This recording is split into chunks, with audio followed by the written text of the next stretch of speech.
முருகா சரணம். கொங்கு நாட்டின் தங்கங்களாம், தமிழர் பண்பு போற்றும் சிங்கங்களாம், உலகெங்கும் தமிழர் பெருமைகளையும் கொங்கு பெருமைகளையும் வீரத்தையும் பறைசாற்றி கொண்டிருக்கும் எங்களது அண்ணன்கள், தம்பிகள், மாமன்கள், மாப்பிள்ளைகள், அக்கா, தங்கைகள், சித்தப்பா, சித்தி, பெரியப்பா, பெரியம்மா மற்றும் ஏனைய அனைத்து சொந்தங்களுக்கும் வழக்கறிஞர் ராஜசேகரனின் இனிய மாலை வணக்கங்கள். இந்த இனிய நன்னாளில் திருக்கயிலாய மரபு, மெய்வழி கண்டார், பேரூர் ஆதீனம், குருமகா சன்னிதானங்களின் கைலை புனிதர் தவ பெருந்திரு சாந்தலிங்க மருதாசல் அடிகளார் பாதம் பணிந்தும், சிரவை ஆதீனம் தவத்திரு குமரகுருபர சுவாமிகள் பாதம் பணிந்தும் அனைத்து சொந்தங்களையும் வருக வருக என்று வரவேற்கின்றேன். இன்று திருப்புமுனை ஏற்பட்ட திருப்பூரில், அதாவது எனது ஊரில் இருந்து நமது சிறப்பு பேச்சாளர், சாதனையாளர், வாழ்நாள் சாதனையாளர், உலக சாதனையாளர் திரு ராஜா பி ஆறுமுகம் அவர்கள் திருப்பூரில் இருந்து ஐநா சபை வரை உயர்ந்த மனிதனின் வழித்தடங்கள் என்ற தலைப்பில் ஒரு அருமையான வாழ்க்கை வெற்றியுரை நிகழ்த்த உள்ளார்கள். அவர்களை வருக வருக என்று கேபிஎன் குழுமம் சார்பாக வரவேற்கின்றேன். முன்னுரை வழங்கும் முன் ஒரு சிறிய காணொளி, அதன் பின் முன்னுரை தொடங்கப்படும்.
முத்தாய்ப்பான முன்னுரை வழங்க சிங்கார நாடாம் சிங்கப்பூரிலிருந்து ஜஸ்டிஸ் ஆஃப் பீஸ் என்று சிறப்பு அங்கீகாரம் பெற்ற நமது KBN குழுமத்தின் உலக வழிகாட்டி திரு திருநாவுக்கரசு BPM அவர்களை வருக வருக என்று வரவேற்கிறேன்.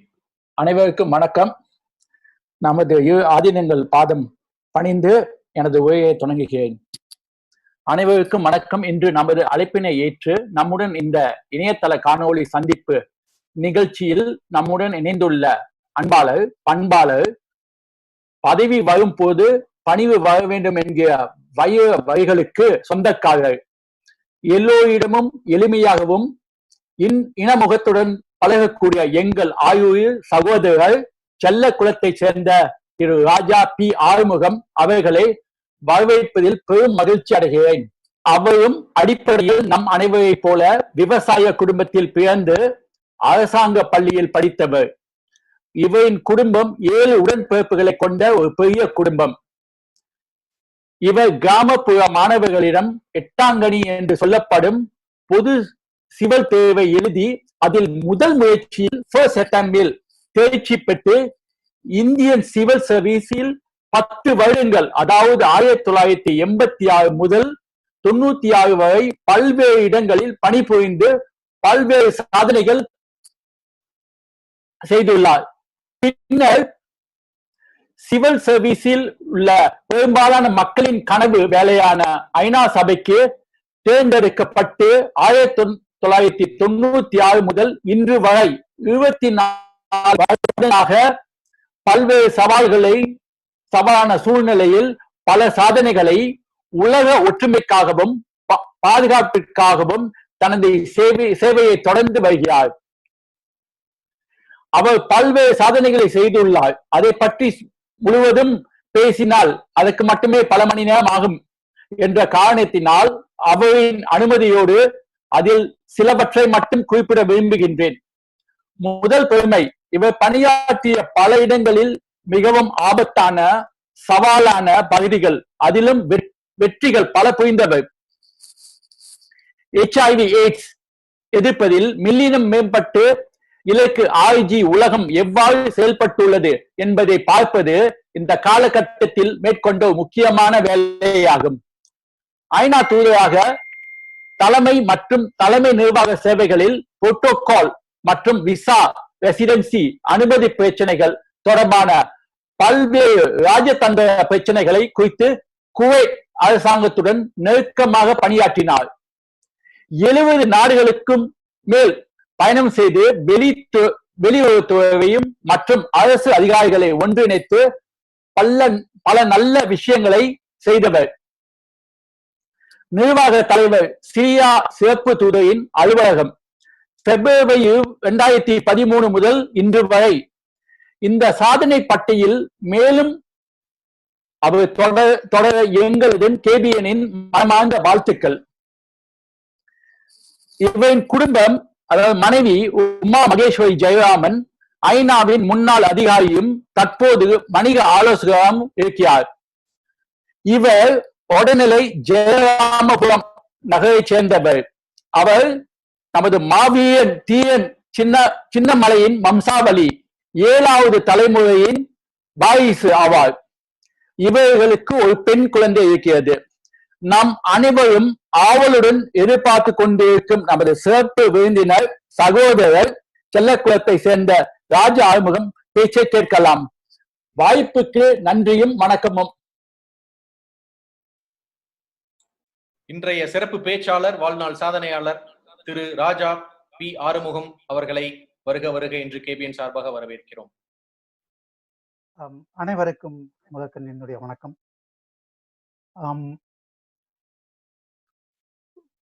கோவை மாவட்டத்திலே செல்லங்குளக்கூட்டத்திற்கான குலதெய்வமான தொரவலூர் அன்னமார் சுவாமி, செல்லாண்டியம்மன், பிரியாண்டியம்மனை வணங்கி கொங்கு நாட்டின் காவல் தெய்வங்களாக இருக்கின்ற பேரூர் ஆதீனம், சிரவை ஆதீனம் மற்றும் பழனி சாது சாமிகளை திருப்பாதங்களை வணங்கி, என் பெற்றோரை வணங்கி என் உரையை தொடங்குகிறேன்.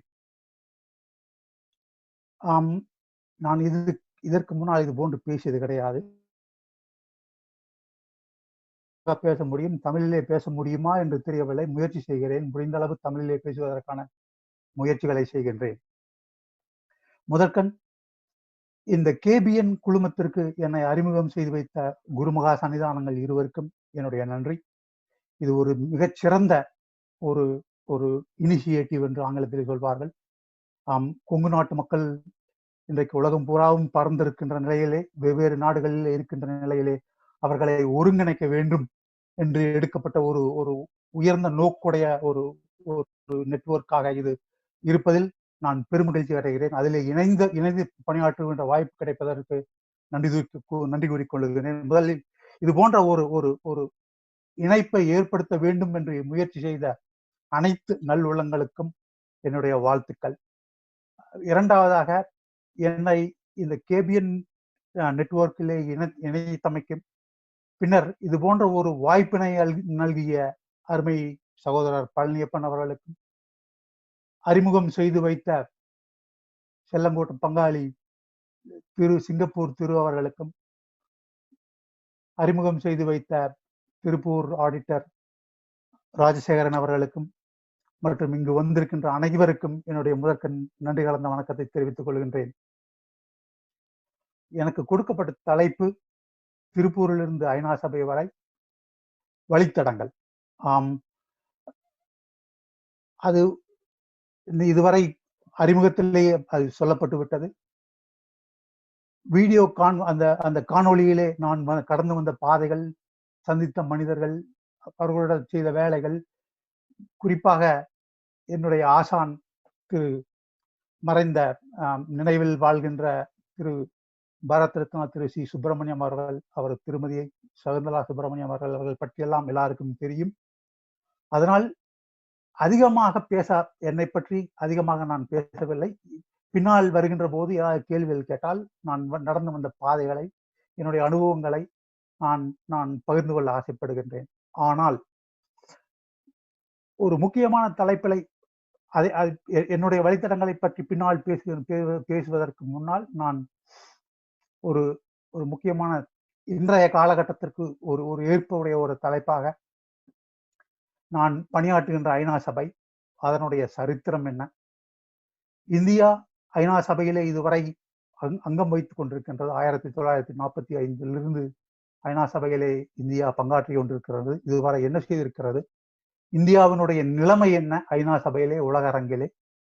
மூன்றாவதாக, இன்றைய காலகட்டத்திலே உலகமே ஒரு ஒரு ஒரு ஒரு இறுக்கமான சூழ்நிலையிலே இருக்கின்றது. அதற்கான காரணம் என்ன? இந்த மாதிரியான சூழ்நிலையிலே உலகத்திலே தலைமையேற்றுக் கொண்டிருக்கின்ற ஐநா சபை என்ன செய்கின்றது, அதனால் ஏற்படுகின்ற விளைவுகள் என்ன என்பதை பற்றியும், அந்த மாதிரியான இன்றைய காலகட்டங்களிலே ஏற்படுகின்ற பொருளாதார நெருக்கடி, அரசியல் சூழ்நிலைகள், அது எந்த அளவுக்கு இந்தியாவை பாதிக்கும், தமிழகத்தை பாதிக்கும், குறிப்பாக கொங்கு மண்டலத்தை பாதிக்கும், இதிலிருந்து மீள்கின்ற போது கொங்கு மண்டலத்திற்கு இருக்கின்ற நம்முடைய சொந்தங்கள் அனைவருக்கும் இதனால் என்ன புதுவையான ஆப்பர்ச்சுனிட்டிஸ் என்று தொடங்கும் கிடைக்கும் என்பதை பற்றி பேசுவதிலே நான் அதிக நேரம் செலவு செய்ய ஆசைப்படுகின்றேன். ஏனென்று சொன்னால், உலகத்தில் எல்லாரும் பேசுவார்கள் ஐநா சபை என்று. ஐநா சபையிலே மோடி பேசினார், ட்ரம்ப் பேசினார், புட்டின் பேசினார் என்று. பட் ஐநா சபை என்றால் என்ன என்று, அதிலே பணிபுரிந்த நம்முடைய பகுதியிலே இருந்து பணிபுரிந்த காரணத்தினாலே எனக்கென்ற அனுபவங்களை, ஐநா சபை பற்றிய சிறிது சரித்திரத்தை நான் உங்களுடன் பகிர்ந்து கொள்ள ஆசைப்படுகின்றேன். இது ஒரு ஒரு 10-15 நிமிடம் சரித்திரம், அதனால் நீங்கள் பொறுத்துக் கொள்ள வேண்டும். கடந்த 20ஆம் நூற்றாண்டின் முற்பகுதியிலே உலகத்திலே 2 நிகழ்வுகள் ஏற்பட்டன. முதல் நிகழ்வு 1ஆம் உலகப்போர், 2ஆம் நிகழ்வு 2ஆம் உலகப்போர். உலக சரித்திரத்திலே ஒரு டிஃபைனிங் மொமெண்ட் என்று சொல்வார்கள். ஒரு முக்கியமான காலகட்டம் அது அந்த முதல் மற்றும் 2ஆம் உலகப்போர். முதல் உலகப்போர் முடிந்த பிறகு உலகத்திலே இருக்கின்ற நாடுகள் எல்லாம், அந்த காலகட்டத்திலே இருந்த நாடுகள் எல்லாம், குறிப்பாக ஒரு ஒரு சுதந்திரம் பெற்ற நாடுகள், இது போன்று நிறைய நாடுகள் சுதந்திரம் பெறவில்லை என்ற காலகட்டத்திலே சில நாடுகள் மட்டும் இருந்தன. அவைகளெல்லாம் சேர்ந்து முதல் உலகப் போர் முடிந்து இனிமேல் இது போன்று ஒரு ஒரு நாசகரமான செயல் உலகுக்கு வரக்கூடாது என்கின்ற ஒரு காரணத்துக்காக ஏற்படுத்தியதுதான் லீக் ஆஃப் நேஷன்ஸ் என்று சொல்லப்படுகின்ற ஐநா சபையினுடைய முதல் அமைப்பு. ஐநா சபை இரண்டாவது உலகப் போருக்கு பின்னால் வந்தது. அதற்கு முன்னால் இருந்தது லீக் ஆஃப் நேஷன்ஸ் என்று 1919 ஆரம்பிக்கப்பட்டது. ஆனால் இரண்டாம் உலகப் போர் ஏற்படுவதற்கான சூழ்நிலைகள் உலக வகையிலே தெரிந்த போது, குறிப்பாக மேற்கத்திய நாடுகளிலே தெரிந்த போது, லீக் ஆஃப் நேஷன்ஸினால் ஒன்றும் செய்ய முடியவில்லை. அந்த சட்டத்தை எதற்காக லீக் ஆஃப் நேஷன்ஸ் ஆரம்பிக்கப்பட்டதோ அதனுடைய அடிப்படை காரணங்கள், நாடுகளுக்குள்ளேயே சண்டையை நிறுத்துவதற்கான காரணங்கள் லீக் ஆஃப் நேஷன்ஸினால் முடியவில்லை. அதற்காக பல காரணங்கள் இருக்கின்றன. முதலாவதாக லீக் ஆஃப் நேஷன்ஸில் அன்றைக்கு இருந்த அமெரிக்கா ஒரு அங்கமாக இல்லை. America was not a member. பிறகு ஐரோப்பிய நாடுகளிலே அப்போது இருந்த தலைவர்கள் முசோலினி, ஹிட்லர் போன்றவர்கள் எல்லாம் லீக் ஆஃப் நேஷன்ஸை மதிக்கவில்லை. அந்த காலகட்டத்திலே காலோனியல் ஆதிக்கத்தில் இருக்காத காலோனியல் பவர்களாக இருந்த பிரிட்டன், அதாவது பிரிட்டன், பிரான்ஸ் போன்ற நாடுகள் பெரிய அளவிலே பணம் கொடுக்கவில்லை. ரஷ்யா கம்யூனிசத்தை நோக்கி போய்விட்டது. ஐநா சபையிலே அந்த காலத்திலே ஒரு ஒரு ஒரு ஆர்மி, ஒரு இராணுவம் இல்லை. இப்படி போன்ற பல காரணங்களுக்காக, ஒற்றுமை இல்லாத காரணத்துக்காக லீக் ஆஃப் நேஷன்ஸினால் உலக இரண்டாம் உலகப் போரை நிறுத்த முடியவில்லை. அந்த காலகட்டத்திலே ஏற்பட்டதுதான் இரண்டாம் உலகப் போர் நடந்தது. ஒரு 6-7 ஆண்டு நடந்தது. உலகமே சந்தித்தில்லாத ஒரு மாபெரும் இழப்பை மனிதகுலம் சந்தித்தது.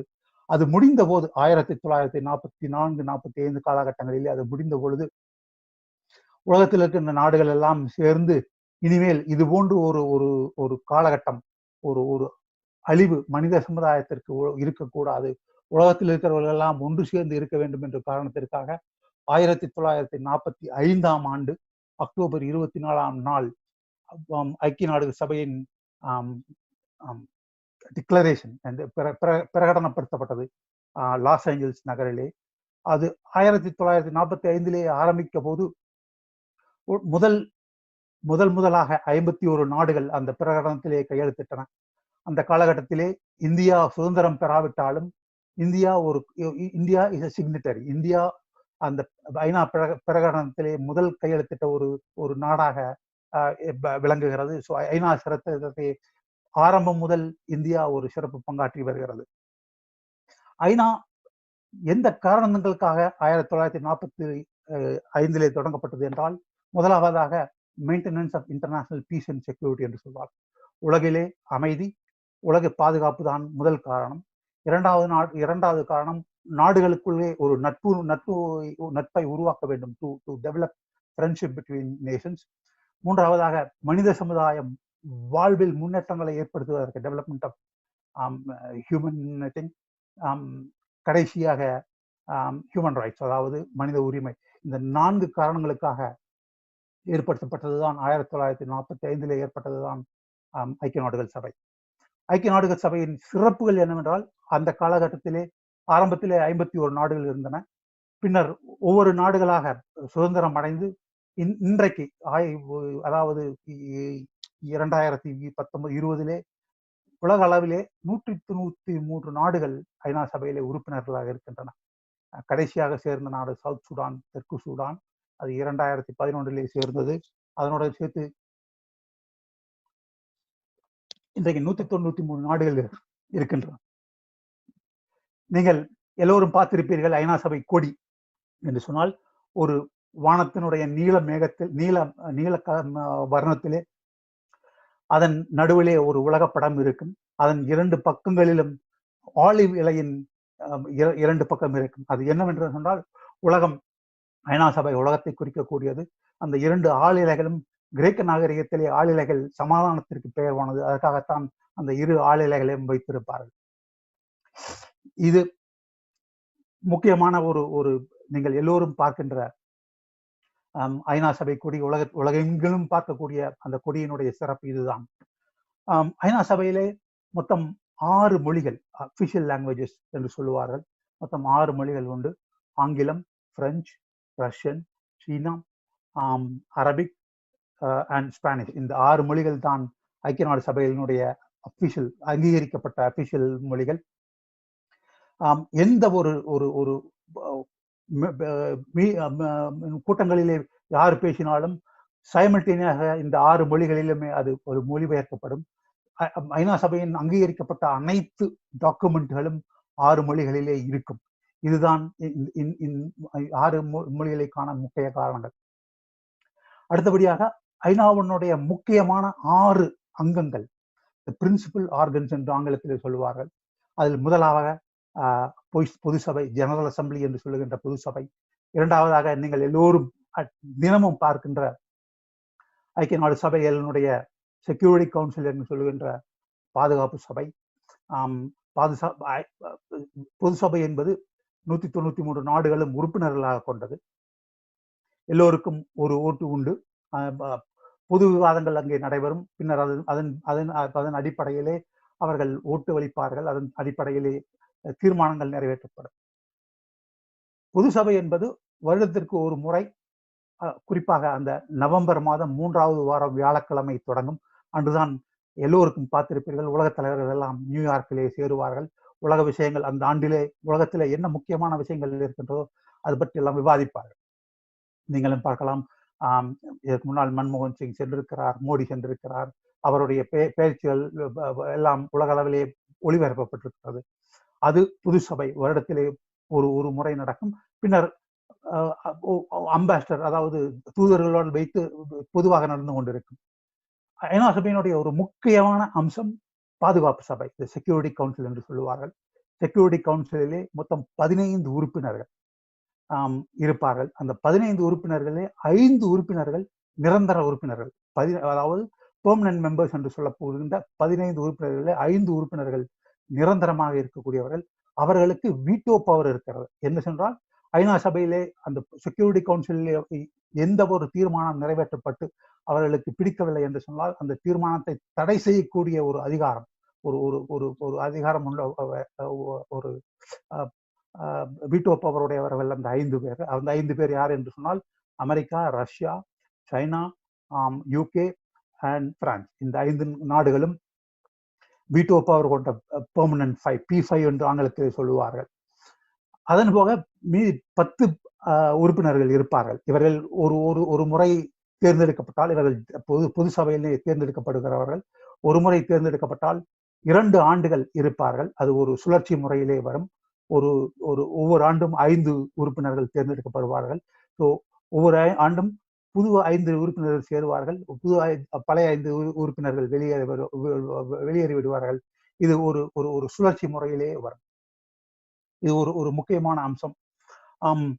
மூன்றாவதாக ஈகோசாக் என்ற எக்கனாமிக் அண்ட் சோசியல் கவுன்சில், பொருளாதாரம், சமூகம் சம்பந்தப்பட்ட அனைத்து விஷயங்களையும், உலக அளவில் விஷயங்களையும் விவாதிக்கக்கூடிய ஒரு கவுன்சில். நான்காவதாக ட்ரஸ்டிஷிப் கவுன்சில் என்று பெயர். அது இப்போது இல்லை. ஏனென்றால் காலனிகள் இருந்த காலத்திலே சில பகுதிகள் நிர்வகிக்கின்ற அத்தாரிட்டி அந்த ட்ரஸ்டிஷிப் கவுன்சிலுக்கு கொடுக்கப்பட்டிருந்தது. தற்போது உலகில் உள்ள நாடுகள் எல்லாம் விடுதலையை விட்டுவிட்டதனாலே ட்ரஸ்டிஷிப் கவுன்சில் இல்லை. அடுத்ததாக 5ஆவதாக இருக்கின்றது இன்டர்நேஷனல் கோர்ட் ஆஃப் ஜஸ்டிஸ், உலக கோர்ட். அது த ஹேக் என்று நெதர்லாந்து நாட்டிலே இருக்கின்றது. 15 ஜட்ஜுகளை கொண்ட ஒரு அமைப்பு. உலகத்தின் நாடுகளுக்குள் இருக்கின்ற பிரச்சனைகளை ஆராய்ந்து இன்டர்நேஷனல் லா என்கின்ற பன்னாட்டு சட்டத்தை அமல்படுத்துகின்ற பொறுப்பை உடையவர்கள். தற்போது இருக்கின்ற 15 உறுப்பினர்களிலே இந்திய நாட்டிலே இருந்து பண்டாரி என்று, ராஜஸ்தான் மாநிலத்தை சேர்ந்த பண்டாரி என்பவர் இப்பொழுது ஒரு உறுப்பினராக இருக்கிறார். ஒரு இன்டர்நேஷனல் கோர்ட்டில் ஜஸ்டிஸிலே இருக்கிறார். அவர் 1912ஆம் ஆண்டு தேர்ந்தெடுக்கப்பட்டு ஒரு 9 ஆண்டு காலமான அவருடைய பதவிக்காலம் 9 ஆண்டு காலம். இது ஒரு சின்ன இது என்று சொன்னால், ஜஸ்டிஸ் பண்டாரி அவர்கள் 2012 தேர்ந்தெடுக்கப்பட்டார்கள். அவருக்கு மறு தேர்வு வந்தபோது 2017ஆம் ஆண்டிலே அவருக்கு மறு தேர்வு வந்தது. அப்பொழுது அவருக்கு கடுமையான போட்டி இருந்தது. என்னென்று சொன்னால், உலக நாடுகளிலே 193 நாடுகளில் ஓட்டளித்து அவர் வெற்றி பெற வேண்டும் என்று சொன்னால் அது அவருக்கு கடுமையான போட்டி இருந்தது. அவருக்கு எதிராக பிரிட்டன் நாட்டை சேர்ந்த ஒரு பிரபல ஜட்ஜ் அவர் போட்டியிட்டார்கள். ஆனால் போட்டி வருவதற்கு ஒரு ஒரு ஒரு 2 நாட்களுக்கு முன்னால் அந்த பிரிட்டன் நாட்டை சேர்ந்தவர் அவர் தன்னுடைய கேண்டிடேட்டை விலக்கி கொண்டு விட்டார். அதனால் ஜஸ்டிஸ் பண்டாரி அவர்கள் ஒருமனதாக தேர்ந்தெடுக்கப்பட்டார். தேர்ந்தெடுக்கப்பட்ட பண்டாரி என்று சொன்னால் அப்போது அவர் தேர்ந்தெடுக்கப்பட்ட போது அவர் ஜெய்ப்பூரில் இருந்தார். அவர் சொந்த ஊர் ஜெய்ப்பூரில் இருந்தார். அவர் தேர்ந்தெடுக்கப்பட்டு அவருக்கு மீண்டும் அவருடைய அடுத்த 5 ஆண்டு காலம் பதவி உறுதியானவுடன் அவர் சென்ற முதல் இடம் கொங்கு நாட்டிலே ஈரோட்டு பக்கத்திலே இருக்கின்ற ஒரு சிவன் கோவிலுக்கு வந்தார். அவருடைய வேண்டுதல், அதாவது தான் மீண்டும் தேர்ந்தெடுக்கப்பட்டால் வருவதாக வேண்டிக் கொண்டதற்காக அவர் தேர்ந்தெடுக்கப்பட்டவுடன் டெல்லியிலிருந்து கோவை வந்து, கோவையிலிருந்து ஈரோடு வந்து, ஈரோடுக்கும் கொடுமுடிக்கும் நடுவிலே ஒரு ஒரு ஒரு சிவன் கோயில், ஒரு பிரசித்தி பெற்ற சிவன் கோயில் இருக்கின்றது. அதன் பேர் நட்டாற்றீஸ்வரர் என்ற கோயில். காவிரி ஆற்றின் நடுவிலே ஒரு ஒரு சிறிய ஒரு மணல் மேடு இருக்கும், ஒரு கல் போன்ற ஒரு இருக்கும். அங்க இருக்கின்ற சிவன் கோயிலுக்கு வந்து தன்னுடைய பரிகாரத்தை அவர் நிவர்த்தி செய்து விட்டு சென்றால், அது போன்ற, நான் இதுக்கு எதற்கு சொல்லுகிறேன் என்று சொன்னால், நம்முடைய பெருமைகளை, நம்முடைய நாட்டினுடைய பெருமைகளை, நம்முடைய நாட்டினுடைய சிவாலயங்களை நம்மை விட மற்றவர்கள் தெரிந்திருக்கிறார்கள், நமக்கு தெரியாததெல்லாம் அவர்கள் காட்டுகிறார்கள் என்பதற்காக இதை உதாரணமாக சொல்லுகிறேன். அவர் வந்து அந்த நட்டாற்றீஸ்வரர் கோவிலிலே வழிபாடு செய்து கொண்டதாக நான் படித்திருக்கின்றேன். இது 2017 நடந்தது. அடுத்ததாக செக்ரட்டேரியட் என்று சொல்லப்படுகின்ற 6வது அம்சம், ஐநாவினுடைய தலைமை செயலாளரை தலைவராக கொண்டு அதனால் இயங்கக்கூடிய செக்ரட்டேரியட் தான் 6வது அம்சம். பொது சபையிலே, பாதுகாப்பு சபையிலே எடுக்கின்ற முடிவுகளை உலகம் பூராவும் இயக்குகின்ற பணியை செய்பவர்கள் தான் ஐநா தலைமை செயலாளர்களும் அவர் கீழே இருக்கின்ற பணிகளை செய்கின்ற உலக அளவிலே இருக்கின்ற பணியாளர்கள். அதாவது அவர்களை இன்டர்நேஷனல் சிவில் சர்வீஸ், எப்படி இந்தியன் சிவில் சர்வீஸ் என்று இந்திய குடியுரிமை பணிகளை சொல்லுகின்றோமோ அதுபோல ஐநா பணியாளர்களை இன்டர்நேஷனல் சிவில் சர்வீஸ் என்று சொல்வார்கள். அந்த பணியாளர்கள் உலகம் பூராவும் வேலை செய்கின்ற பணியாளர்கள் 6வது அம்சமாக இருக்கிறது. ஐநா சபை ஏன் முக்கியம் என்று சொன்னால், உலகத்திலே 2 ஆர்கனைசேஷன் உலகத்திலே முக்கியமானது. உலகத்திலும் 200க்கும் மேற்பட்ட நாடுகளுடைய மக்கள் எல்லாம் உரிமை கொண்டாடுகின்ற, சொந்தம் கொண்டாடுகின்ற ஒரே ஒரு உரிமை, ஒரே 2 நிறுவனங்கள் தான் உண்டு உலக அளவிலே. ஒன்று, முதலாவதாக ஐக்கிய நாடுகள் சபை, உலகத்தில் உள்ள எல்லாருக்கும் சொந்தமான ஐக்கிய நாடுகள் சபை. அதனால்தான் 193 நாடுகளும் உலக அளவிலே எந்த விஷயமாக இருந்தாலும், நீங்கள் காலையிலே எழுந்து கண்மொழிக்கின்றது இருந்து இரவு உறங்குகின்ற வரையிலே நடக்கின்ற அத்தனை நிகழ்வுகளும், அத்தனை நீங்களும் உங்களை சுற்றி நடக்கின்றதும் எல்லாவற்றுக்கும் ஐநா சபை நேர்முகமாகவோ மறைமுகமாகவோ அது ஈடுபட்டு இருக்கும். அது ஒரு மிக சிறப்பான அம்சம் ஐக்கிய நாடுகள் சபையிலே. 2வதாக உலகம் பூராவும் இருக்கின்றது இன்டர்நேஷனல் ஒலிம்பிக் கமிட்டி. உலகத்திலே இந்த 2 நிறுவனங்கள் தான் உலகத்திலே எல்லோராலும் சொந்தம் கொண்டாடப்படுகின்ற 2 நிறுவனங்கள். மற்றபடி இருக்கின்றதெல்லாம் ரீஜனல் குரூப்பிங், அதாவது ஒரு பகுதியில் ஏசியான் என்றால் அந்த சவுத், தெற்கு கிழக்காசிய நாடு, நேட்டோ என்றால் ஒரு குறிப்பிட்ட அமைப்புகள், ஆர்கனைசேஷன்ஸ் ஆஃப் அமெரிக்கன் ஸ்டேட்ஸ் என்று சொன்னால் அமெரிக்க நாடுகள் என்று ஒரு குறிப்பிட்ட பகுதியிலே இருக்கின்ற நாடுகள் தான் இருக்கும். பட் உலகம் பூரா இருக்கின்றது இந்த 2 நாடுகள், இந்த 2 நிறுவனங்கள் தான். அதனால்தான் உலக அளவிலே எங்கும் நீங்கள் எந்த மூளைக்கு போனாலும் சரி, உலகத்தில் இருக்கின்ற 200 நாடுகளுக்கு மேலாக எந்த நாடுகளுக்கும் போனாலும் சரி, ஐநா சபை இருக்கும், இன்டர்நேஷனல் ஒலிம்பிக் கமிட்டி இருக்கும், விளையாட்டுகள் இருக்கும். இது 2ம் முக்கியமானது. இவ்வளவு முக்கியமான வாய்ந்த ஐநா சபையிலே இந்தியாவுடைய பங்கு என்னவென்று நாம் சற்றே பார்க்க வேண்டும். நான் ஏற்கனவே சொன்ன போது, இந்தியா இஸ் an ஒரிஜினல் சிக்னேட்டர். ஐநா சபை பிரகடனம் அமல்படுத்தப்பட்ட போது இந்தியா ஒரு கையெழுத்திட்டது. இந்தியாவும் ஒரு 51 நாடுகளிலே இந்தியாவும் ஒரு சிக்னேட்டரி. அந்த காலகட்டத்திலே இந்தியா சுதந்திரம் பெறவில்லை. இருந்தாலும் இந்தியாவிலிருந்து சென்ற அந்த குழுவுக்கு தலைவராக தமிழ்நாட்டை சேர்ந்த ஆற்காடு சகோதரர்கள் ஒருவரான ஆற்காடு ராமசாமி முதலியார் அவர்கள் தலைவராக இருந்து அவர் கையெழுத்திட்டதுதான். உங்களுக்கெல்லாம் தெரியும், ஆற்காடு சகோதரர்கள் என்று சொன்னால் அந்த காலகட்டங்களிலே மிகப்பெரிய ஒரு ஒரு மாபெரும்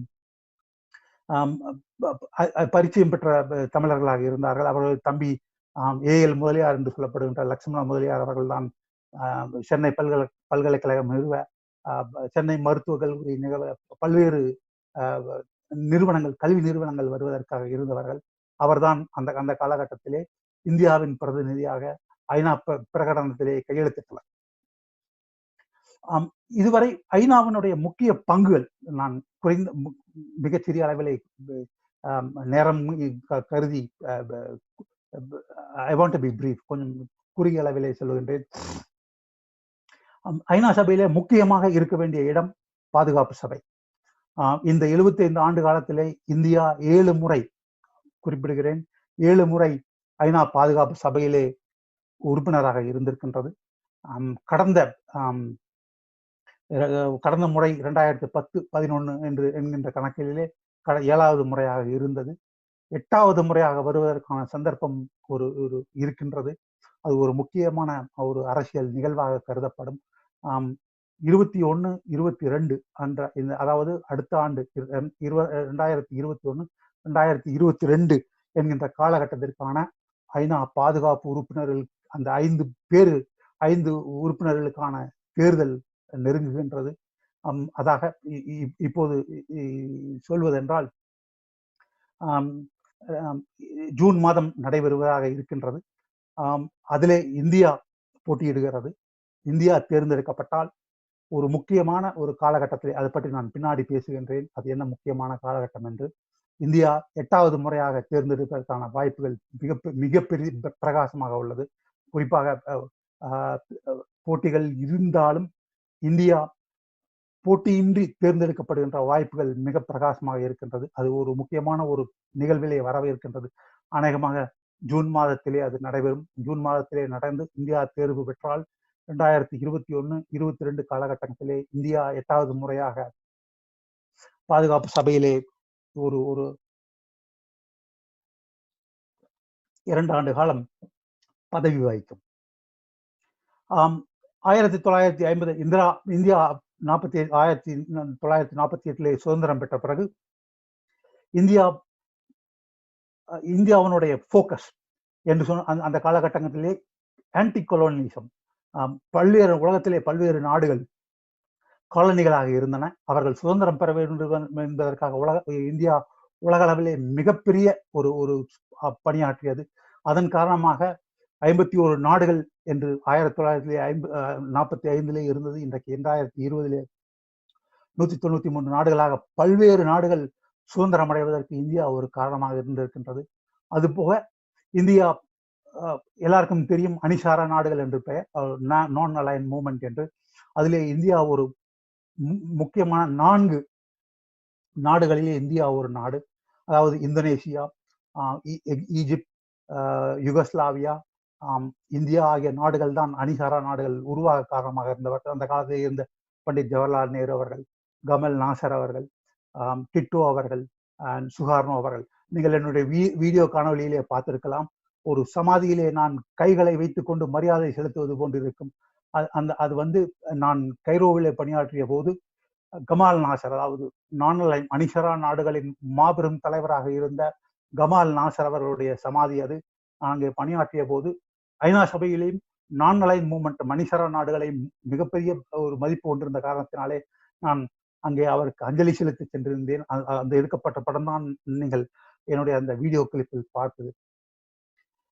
இந்தியா ஒரு முக்கியமான நாடாக அணிசாரா நாடுகளிலே இருந்தது. அணிசாரா நாடுகள் என்று சொன்னால் அந்த காலகட்டத்திலே கோல்டு வார் என்று சொன்னார்கள். 1990 மட்டும் உலகம் சந்தித்திருந்த கோல்டு வார். அமெரிக்கா ஒரு பக்கம், ரஷ்யா ஒரு பக்கம், இரண்டுக்கும் நடுவில் 2 குரூப்புகளுக்கும் இல்லாமல் 2 அணிகளும் சேராத நாடுகளாக கிட்டத்தட்ட ஒரு 140-150 நாடுகள் இருந்தன. அதில் இந்தியா மிகப்பெரிய பணியாற்றி அது ஒரு நல்ல ஒரு நிலைமையிலே பல்வேறு நாடுகளுக்கு சுதந்திரம் வாங்கி கொடுத்ததில் இந்தியா ஒரு மிகப்பெரிய அரும்பணியாற்றி இருக்கின்றது. அதனால்தான் உலக அளவிலே இன்றைக்கு 3rd வேர்ல்டு என்று சொல்லுகின்ற 3ஆம் உலகத்திலே இந்தியாவுக்கு ஒரு மிக உயர்வான ஒரு இடம் உண்டு. ஐநா சபையை பொறுத்தளவிலே அதே அந்த இதிலே G77 என்று சொல்வார்கள். நீங்கள் செய்தித்தாள்களிலே படித்திருக்கலாம். G77 என்ற ஒரு ஒரு உறுப்பு நாடுகள் சேர்ந்ததிலே இந்தியா ஒரு மிக அரும்பாடுபட்டு ஒரு ஒரு தலைமை பண்பை ஏற்றுக்கொண்டிருக்கிற நாடாக இருக்கின்றது.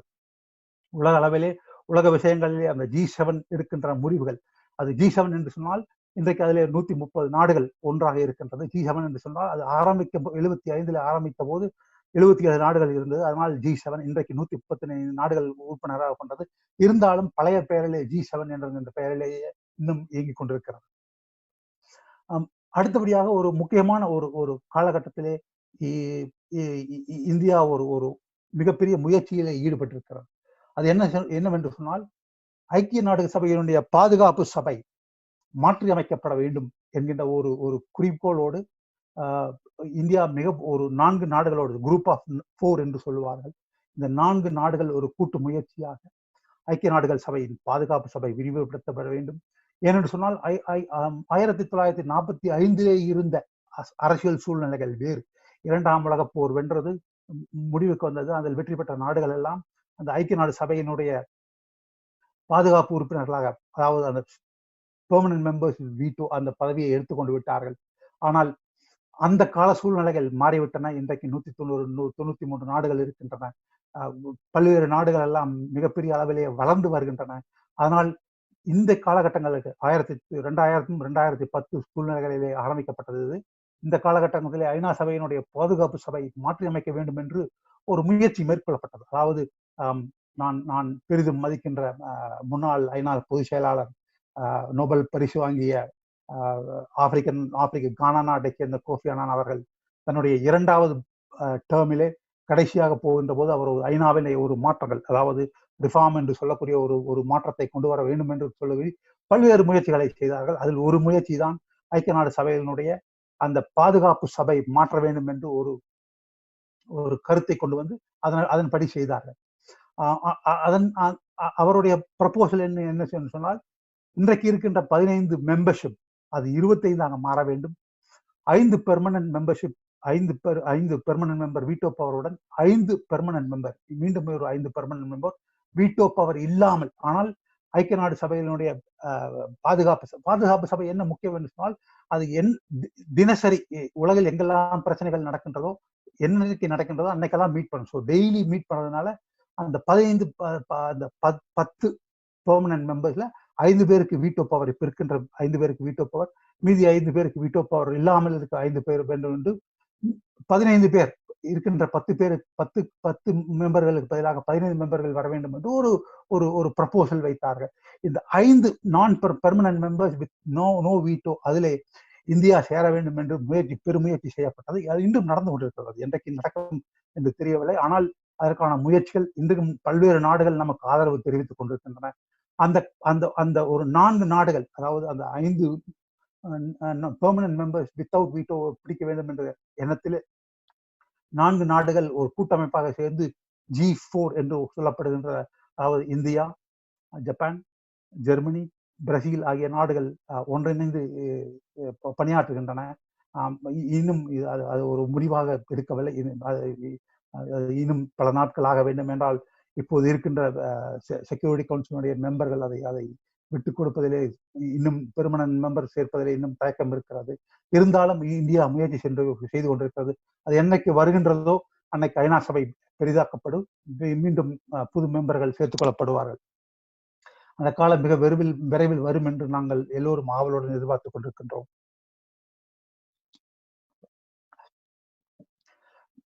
இன்னொரு முக்கியமான முக்கியமான தலைப்பிலே இந்தியா இயங்கிக் கொண்டிருக்கிறது சொன்னால், அது நியூக்ளியர் நான் ப்ராலிஃபரேஷன், அதாவது அணு ஆயுதங்கள் பரவாமல் இருப்பதற்கு இந்தியா பெருமுயற்சி எடுத்துக் கொண்டிருக்கிறது. நீங்கள் எல்லாம் கேட்கலாம், இந்தியாவே ஒரு அணு ஆயுத நாடு, அது எப்படி இன்னும் அணு ஆயுதம் பரவாமல் இருக்க முடியும் என்று சொல்வதற்காக, இந்தியா அணு ஆயுதங்கள் இருந்தாலும் அது பரவாமல் தடுப்பதற்கான முயற்சிகளிலே ஈடுபட்டிருக்கிறது. இந்தியாவினுடைய அணு ஆயுத கொள்கை மிக தெளிவாக கொள்கை பிரகடனப்படுத்தப்பட்டது. இந்தியாவினுடைய அணு கொள்கை அடுத்த நாடுகள் மீது அணுகுண்டுகளை வீசுவதற்காக அல்ல, அது நம்மை பாதுகாப்பதற்காகத்தான் அணுகுண்டுகள் என்ற ஒரு அணு கொள்கை என்று இருக்கின்றது. இரண்டாவதாக, நோ ஃபர்ஸ்ட் யூஸ். இந்தியா அரசாங்கம் அதை தெளிவாக சொல்லியிருக்கிறது. முதலாக நாங்கள் அணு சக்தியை நாங்கள் பயன்படுத்த மாட்டோம். எங்கள் மீது வேற யாராவது பயன்படுத்தினால்தான் அதற்கு எதிர்வினையாகத்தான் நாங்கள் ஆற்றுவோம் என்று இந்தியா சொல்லியிருக்கின்றது. ஆகவே இந்தியா அணு ப்ராலிஃபரேஷன் அதை தடுப்பதற்கு இன்றைய காலகட்டத்தில் மிகப்பெரிய பணியாற்றிக் கொண்டிருக்கிறது.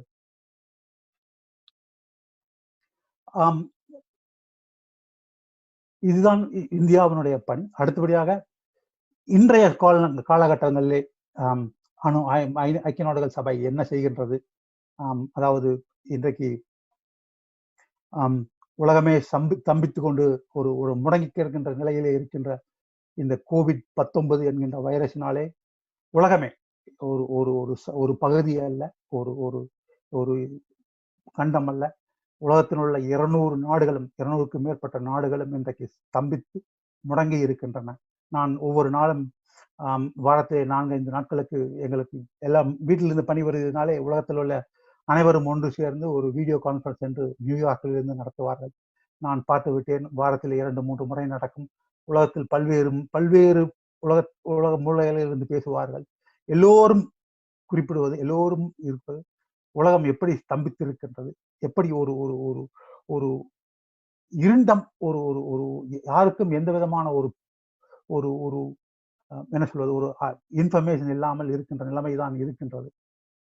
இந்த காலகட்டத்திலே ஐக்கிய நாடுகள் சபை என்ன செய்ய போகிறது என்று உலகமே பார்த்து கொண்டிருக்கிறது. இதில் முக்கியமான இன்னொன்று என்று சொன்னால், ஐக்கிய நாடுகள் அது தொடங்கி இன்றோடு அதாவது வருகின்ற செப்டம்பர் அக்டோபர் 24 75 ஆண்டுகள் ஆகிறது. ஆகவே கடந்த ஆண்டே சொல்லி இருந்தார்கள் 75வது ஆண்டை ஒரு முக்கியமான ஒரு நிகழ்வாக உலக நாடுகள் கொண்டாட வேண்டும் என்று அதற்கு ஒரு தலைப்பு கொடுத்திருந்தார்.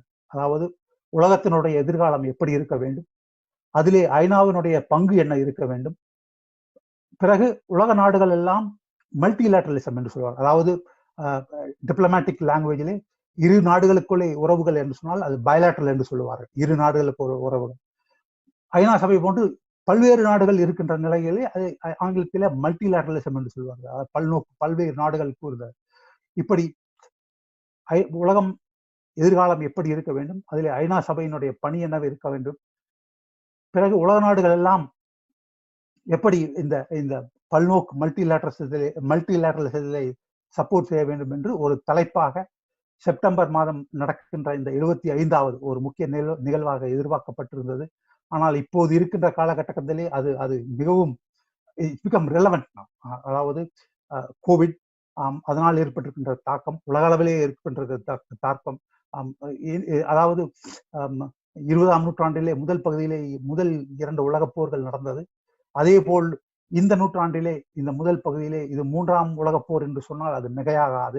ஆனால் ஒரு மிகப்பெரிய வித்தியாசம் என்று சொன்னால், முதல் 2 உலகப் போர்களிலே உலகம் 2ஆக பிரிந்து 2 அணிகளாக சண்டை போட்டன. ஆனால் இப்போது நடக்கின்ற 3வது உலகப் போர் என்று சொன்னால் மிகையாகானது என்றுதான் சொன்னேன்.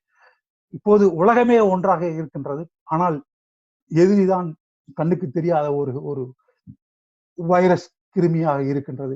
அந்த காலகட்டத்திலே ஐக்கிய நாடுகள் சபை என்ன செய்கிறது என்பதனை நான் சிறிதளவு விளக்கி சொல்ல ஆசைப்படுகின்றேன். இது எங்கே போய் முடியும், அது எப்படி பொருளாதாரத்திலும் அரசியலையும் சில மாற்றங்களை ஏற்படுத்துமா, அப்படி ஏற்படுத்தினால் அதனுடைய விளைவுகள் என்ன, அது எப்படி இந்தியாவுக்கும் குறிப்பாக நம்முடைய தமிழகத்துக்கும் நம்முடைய கொங்கு பகுதிகளுக்கும் என்னவாகும் என்பதை சிறிது நான் பேச ஆசைப்படுகிறேன். நான் கூறியதைப் போல இன்றைக்கு உலகம் முடங்கி கிடக்கின்றது.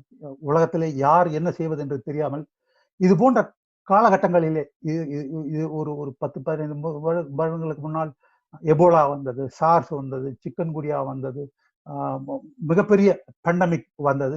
அந்த காலகட்டத்திலே மேற்கத்திய நாடுகள், குறிப்பாக அமெரிக்கா, ஐரோப்பா போன்ற நாடுகள் எல்லாம் தலைமை பொறுப்பேற்று அவை பரவாமல் தடுத்தன. அதற்கான நிதியுதவிகள் செய்தன. அவர்களுடைய அந்த பல்வேறு ஏற்பாடுகளினாலே அந்த நோய்கள் உலகம் பூராவும் பரவாமல் தடுக்கப்பட்டன. ஆனால் இன்றைக்கு காலகட்டத்தில் அப்படி இல்லை. இன்றைக்கு நீங்கள் COVID-19 உலக அளவிலே பார்த்தீர்கள் என்று சொன்னால் உலகத்திலே அது போகாத பரவாத இடமே இல்லை என்று சொல்லலாம். உலகத்திலே மிக பாதுகாப்பாக இருக்கக்கூடிய ஒரே மனிதர் என்று சொன்னால் இருக்கின்ற அனைத்து தொழில்நுட்பங்களையும் வைத்து உலகத்திலே மிக பாதுகாப்பாக யாரும் நுழைய முடியாத ஒரு இடம் என்று சொன்னால் அது வெள்ளை மாளிகை. அங்கே பணியாற்றுகின்ற அமெரிக்கன் அதிபர் ட்ரம்ப் அவர்தான் இந்த உலகத்திலே மிக அதிகமாக பாதுகாக்கப்பட்டவர். ஆனால் இந்த கொரோனா வைரஸ் அவருடைய க்ளோஸ் அசோசியேட், அதாவது அவருடைய டிரைவருக்கே பரவி இருக்கிறது என்று சொல்லுகிறார்கள். அது மாதிரியான செய்திகள் வந்திருக்கின்றன. உலகத்திலே இன்றைக்கு பிரிட்டன் பிரதமர் போரிஸ் ஜான்சன், ரஷ்ய பிரதமர் போன்ற எல்லோருக்கும் தொற்றுகள் வந்து அவர்கள் இது யாருக்கு வரும் என்று இல்லை. உலகத்தில் எல்லா பெரியவர்கள் தலைவர்களுக்கெல்லாம் வந்துவிட்டது. ஆனால் உலகம் அதனால் என்ன ஏற்படுகிறது? உலகத்திலே இதுவரை மற்ற பேண்டமிக்ஸ் வருகின்ற போது ஒரு தலைமை இருந்தது. இப்போது ஒரு தலைமை இல்லை. எல்லோரும் ஐநா சபையை நோக்கி இருக்கின்றார்கள்.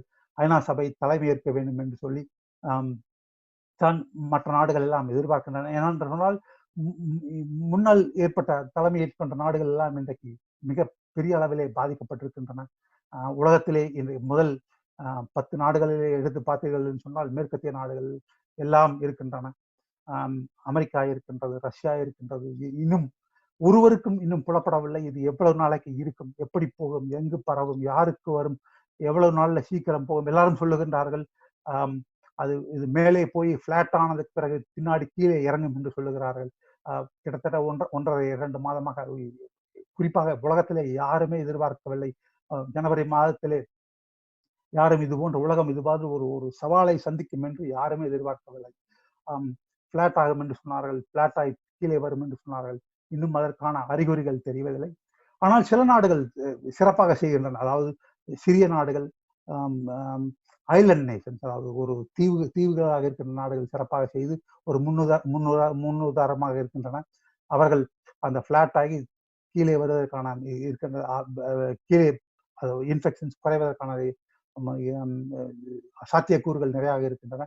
ஆகவே நான் என்ன சொல்ல வருகிறேன் என்றால், ஐநா கொரோனாவை பற்றி இன்னும் ஒரு முழுதான ஒரு புரிதல் உலகத்திலே யாருக்கும் இல்லை. எல்லோரும் வேக்சின் தயார் செய்கிறார்கள். குறிப்பாக ஒரு 100-150 இடங்களிலே ஐக்கிய நாடு சபையில் நிறைய, அதாவது குறிப்பாக நடுவிலே இருக்கின்ற வேர்ல்ட் ஹெல்த் ஆர்கனைசேஷன் தலைமையிலே அவர்கள் கோஆர்டினேட் செய்கின்ற ஒருங்கிணைப்பாக பல்வேறு நாடுகளிலே இப்போதைக்கு மருந்துகள், அதாவது வைரஸ் ஆன்டிபாடிஸ் கண்டுபிடித்துக் கொண்டிருக்கிறார்கள்.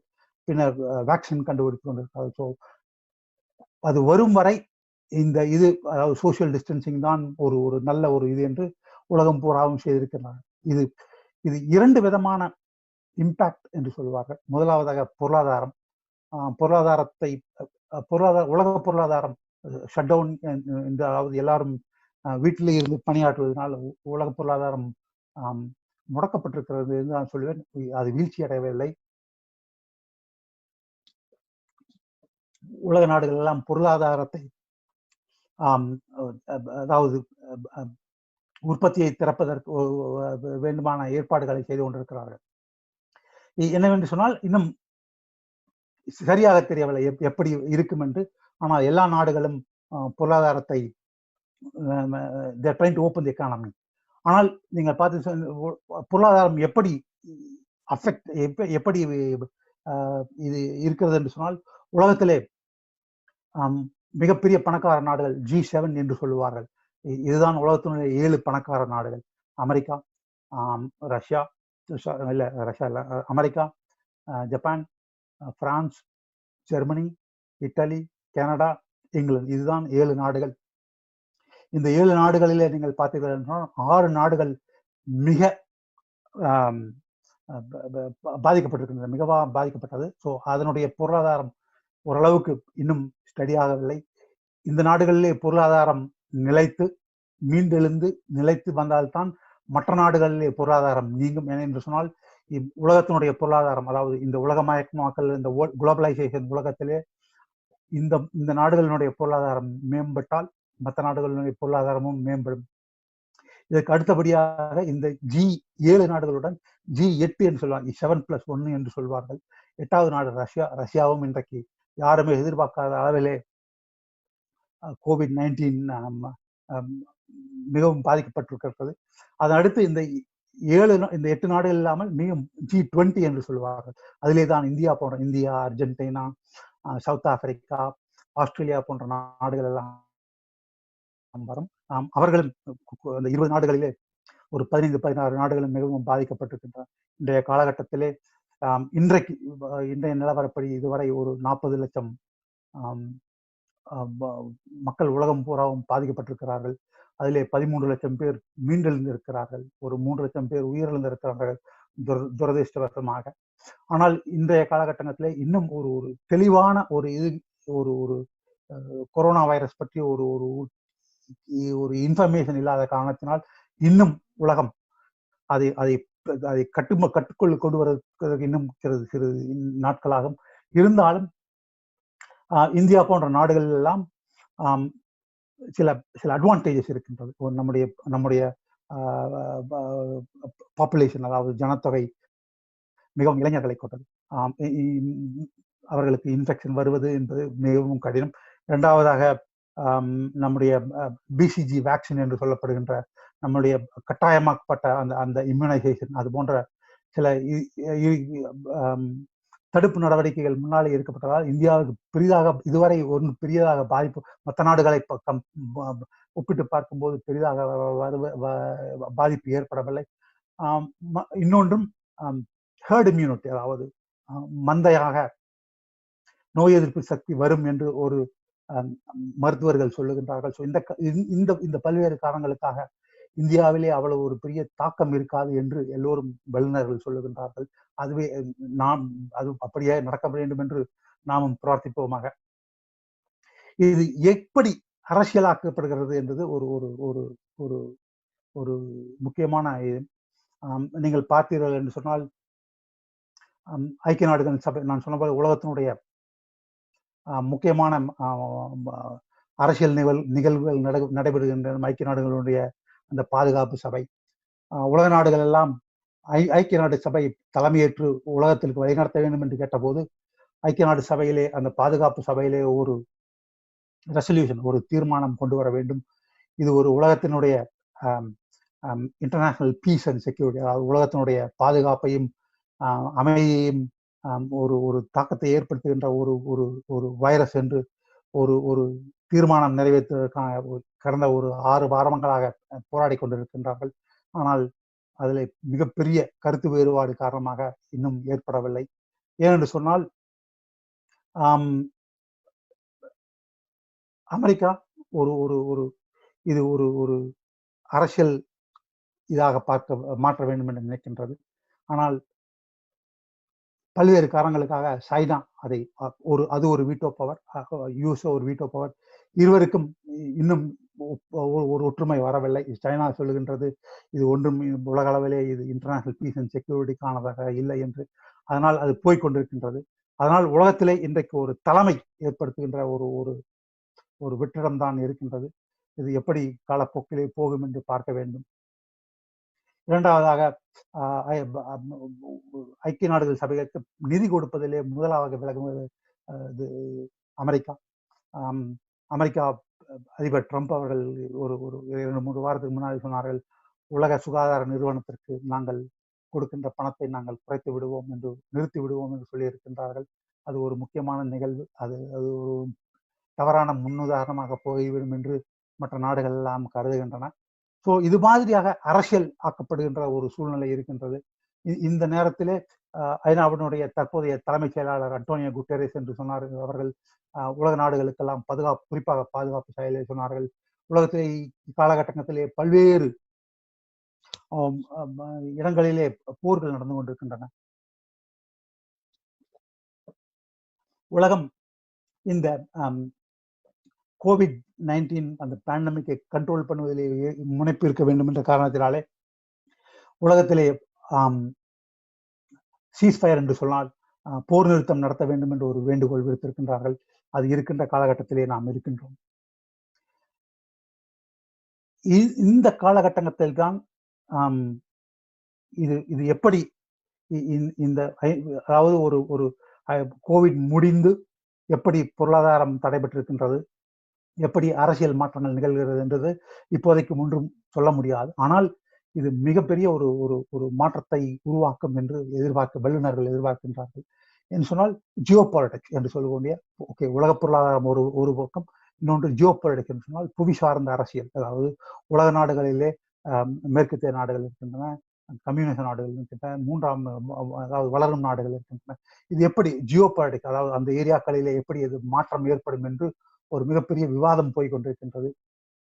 அது எப்படி போகும் என்பது இப்போதைக்கு சொல்ல இயலாது. அது அந்த மாதிரியான ஒரு காலகட்டங்கள் இருக்கின்ற காலத்தை நான் ஏற்கனவே சொன்ன போது, குறிப்பாக 2021-22 இந்தியா ஐநா சபையிலே இருக்கின்ற பாதுகாப்பு கவுன்சிலுக்கு தேர்வு பெற்றால் பெறும் என்ற நம்பிக்கை இருக்கின்றது.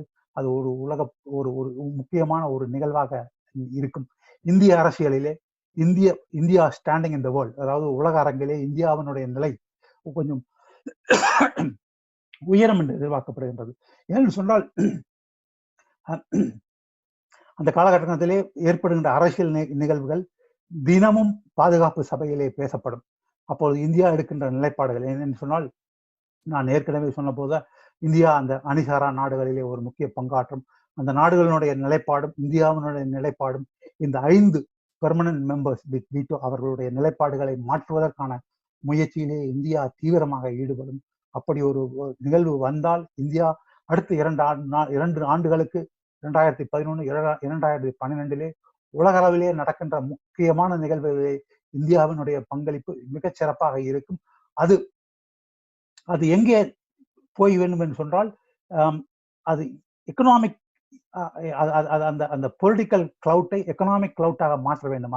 அது எப்படி மாறும் என்பதை பார்க்க வேண்டும். என்று சொன்னால், இன்றைக்கு பல்வேறு நாடுகள் தங்களுடைய சப்ளை செயின் என்று சொல்லுவார்கள். அதாவது ஒரு ஒரு ஒரு ஒரு நாட்டிலே அவருடைய உதிரி பாகங்கள் தயாராகும், அது மற்ற நாட்டிலே அசம்பிள் செய்யப்படும். இப்போது இருக்கின்ற நிலைமையிலே எல்லாம் ஒரே ஒரு நாட்டிலே இருக்கின்றது. அது தங்களுக்கு சரி வரவில்லை என்று பல்வேறு நாடுகள் நினைக்கின்றன. அது அப்படியாக இருக்கின்ற நிலைமையிலே ஒரு குறிப்பிட்ட நாட்டிலிருந்து அவை வெளியேறுவதற்கான சாத்தியக்கூறுகள் நிறைய இருக்கின்றன. அதாவது இன்னும் ஒரு 2-3 ஆண்டுகள் நீங்கள் பார்த்திருந்தீர்கள் என்று சொன்னால், அதற்கான நிகழ்வுகள் ஏற்பட மிக சான்சஸ் ஆர் வெரி ஹை. அப்படியாக அது மாறுகின்ற பொழுது மேற்கத்திய நாடுகள் எல்லாம் முக்கியமாக பார்க்க போகின்ற நாடு என்னவென்று சொன்னால் இந்தியா ஒரு நாடாக இருக்கும். அதனால்தான் இந்த 2 ஆண்டுகள் பாதுகாப்பு சபையிலே இருக்கின்ற அந்த பொலிட்டிக்கல் கிளவுட், அதாவது அந்த பொலிட்டிக்கல் இன்ஃப்ளூயன்ஸை வைத்து அதை பொருளாதார இன்ஃப்ளூயன்ஸாக மாற்ற வேண்டும் என்று சொன்னால் அது மாற்ற வேண்டும், மாற்றம் வர வேண்டும். அதுக்கான முயற்சிகளை இந்த அரசாங்கம் எடுக்கும் என்று நம்புவோமாக. அப்படி மாற்றங்கள் வருகின்ற பொழுது நமக்கு வெளிநாட்டு முதலீடுகள், அதாவது சிறு தொழில்கள் செய்வதற்கு, குறிப்பாக நிறைய இண்டஸ்ட்ரீஸ் உதிரி பாகங்கள் செய்வதற்கான சந்தர்ப்பங்கள் வருவதற்கான நிறைய வாய்ப்புகள் இருக்கிறது. குறிப்பாக தமிழ்நாட்டிலே வருவதற்கு மிக மிக மிக பிரகாசமான எதிர்காலம், ஒரு நல்ல ஒரு சந்தர்ப்பம் இருக்கின்றது. அதற்காகத்தான் நான் சமீபத்திலே படித்தேன், தமிழக முதல்வர் மரியாதைக்குரிய திரு எடப்பாடி பழனிசாமி அவர்கள் ஒரு குழுவினை ஏற்படுத்தி இருக்கின்றார்கள். இது போன்ற ஒரு அந்நிய முதலீடுகள் வருவதை நாம் எப்படி எடுக்க வேண்டும், அதை எப்படி நம்முடைய சாத்தியக்கூறாக்க வேண்டும் என்று தமிழ்நாட்டுக்கு வருவதற்கான ஏற்பாடுகளை செய்வதற்காக ஒரு குழு அமைத்திருப்பதாக பார்த்து அது மிகவும் வரவேற்கத்தக்கது. கண்டிப்பாக வரும். இது நமக்கு எப்படி பெனிஃபிட் ஆகும் என்று சொன்னால், இன்றைக்கு நிறைய இந்தியாவினுடைய வருங்காலம், அதாவது தமிழகத்தினுடைய வருங்காலம், குறிப்பாக கொங்கு மண்டலத்துடைய வருங்காலம் இளைஞர் கையில் இருக்கின்றது. இந்தியாவினுடைய டெமோகிராபிக்ஸ் பார்த்தீர்கள் என்று சொன்னால், ஒரு 25 to 40 வயது உள்ள இளைஞர்கள், படித்தவர்கள், இன்றைக்கு இந்த காலகட்டத்திலே நிறைய தொழில்நுட்பம் படித்தவர்கள் இளைஞர்கள் குறிப்பாக 40-50% மேலாக இருக்கின்றார்கள். அவர்கள் எல்லாம் ஒருவராகவோ இல்லை ஒரு சிறு குழுக்களாகவோ வேலை தேடாமல் ஒரு புதிய ஒரு இண்டஸ்ட்ரீஸ் தயாரிப்பு நிறுவனங்கள் சேர்த்து இது போன்று வரக்கூடிய சந்தர்ப்பங்களை பயன்படுத்த வேண்டும் என்று ஒரு சந்தர்ப்பம் கிடைக்கும். இது இன்னும் ஒரு 2-3 ஆண்டுகளிலே அதற்கான சந்தர்ப்பங்கள், இப்பொழுது இருந்து முயற்சி செய்தால் அதற்கான சந்தர்ப்பங்கள் நிறைய வரும். மத்திய அரசும் சொல்லியிருக்கின்றது. சிறு குறு, அதாவது ஸ்மால் மீடியம் அண்ட் மைக்ரோ இண்டஸ்ட்ரீஸ்க்கான தொழில் துவங்குவோர்களுக்கு நிறைய பேங்க் லோன்ஸ் ஏற்படுத்தி கொடுப்பேன் என்று சொல்லியிருக்கின்றார்கள். இது மாதிரியான புது ஒரு வருகின்ற போது அதை பயன்படுத்தி என்று சொன்னால் நம்முடைய பகுதிகளில் தான் என்ஜினியரிங் தொழில் நிறைய நடக்கின்றது. இரண்டாவதாக டெக்ஸ்டைல், அதாவது துணி, டெக்ஸ்டைல் நம்முடைய பகுதியிலிருந்து நிறைய செல்கின்றது. இது போன்ற தொழில்களுக்கெல்லாம் மிக பிரகாசமான எதிர்காலம் இருக்கின்றது. இந்த காலகட்டத்திலே நாம் கொஞ்சம் ஜாக்கிரதையாக இருந்து வருகின்ற சந்தர்ப்பங்களை பயன்படுத்தினால் மிக அருமையாக நாம் நம்முடைய பகுதியிலே இளைஞர்களுக்கு வேலை வாய்ப்பு, இளைஞர்களுக்கு தொழில் தொடங்குவதற்கான வாய்ப்புகள் வரும், வருவதற்கான சந்தர்ப்பங்கள் நிறைய இருக்கின்றது. அதை நாம் இளைஞர்கள், அதாவது ஏற்கனவே இருக்கின்றவர்கள், தொழில் வழிகாட்டிகள், தொழில் ஏற்கனவே மிகப்பெரிய அளவிலே தொழில்கள் தொழில் செய்து கொண்டிருப்பவர்கள் வழிகாட்டி நிறைய இளைஞர்கள் எல்லாம் இது போன்ற சந்தர்ப்பங்களை பயன்படுத்த வேண்டும். அதற்கான இது போன்ற KBN போன்ற நெட்வொர்க்குகள் உருவாகி அவர்களுக்கு வழிநடத்தி அவர்களுக்கான எதிர்காலத்தை உருவாக்க வேண்டும் என்று கூறிக்கொண்டு, நேரம் இருக்கின்றது. இருந்தாலும் நான் கடைசியாக ஒரு முக்கியமான செய்தியை சொல்லிக்கொண்டு நான் கேள்விகளுக்கு தயாராகின்றேன். ஆன்மீகம் எல்லாருமே பேசுறாங்க, அது நானும் பேசணும், ஏன்னா அதுதான் அவசியம்.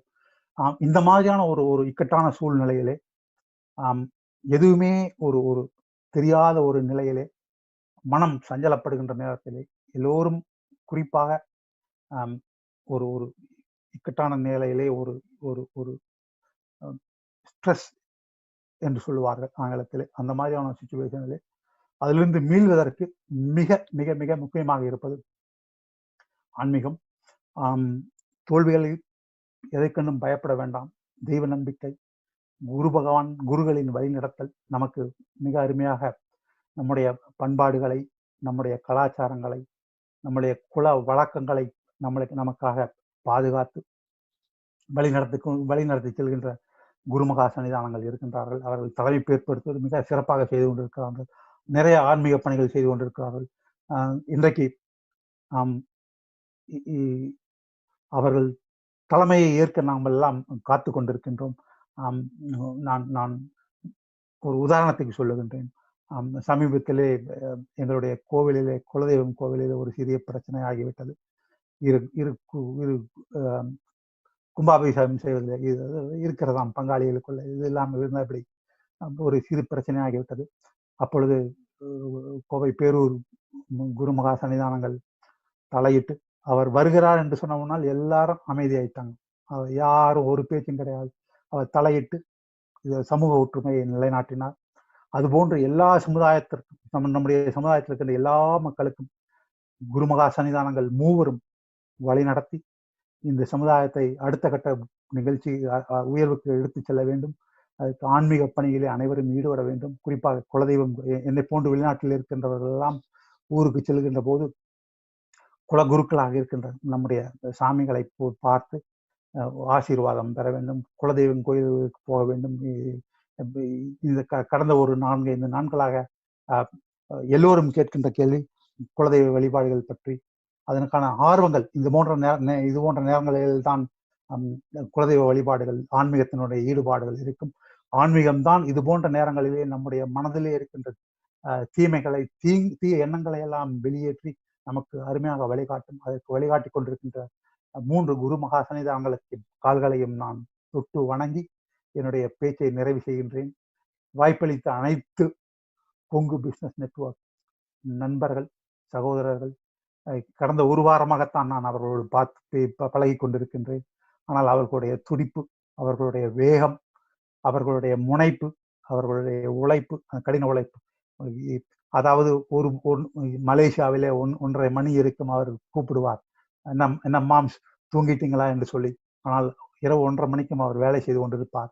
அந்த முனைப்பு இந்த சமுதாயத்தை, இந்த கொங்கு நாட்டை, இந்த KBN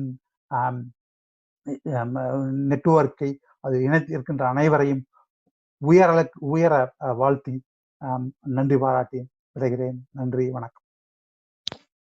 மிகவும் ஒரு அருமையான உரையை நிகழ்த்தியுள்ள நமது சிறப்பு பேச்சாளருக்கு கேபிஎன் சார்பாக நன்றிகளை தெரிவித்துக் கொண்டு பல அன்பர்கள் நிறைய கேள்விகள் கேட்டுள்ளார்கள். அதில் ஒரு 15 கேள்விகள் கொரோனா சம்பந்தப்பட்ட கேள்விகளாக உள்ளது.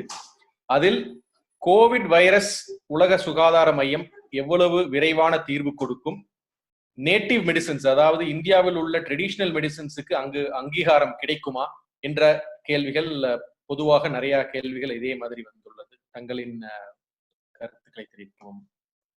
ஓகே, நான் சொன்னபோது உலக சுகாதார மையம் ஒரு கோஆர்டினேட்டிங் ஆர்கனைசேஷன், அதாவது உலகத்தினுடைய பல்வேறு நாடுகளில் ஏற்பட்டிருக்கின்ற ஒரு நிலைமையை அதற்கான பரிந்துரைகளை செய்கின்ற ஒரு நிறுவனமாக இருக்கின்றது. எவ்வளவு சீக்கிரம் முடியும் என்று சொன்னால் அது ஆங்கிலத்தில் சொல்லுவார்கள் $1 million கொஸ்டின்.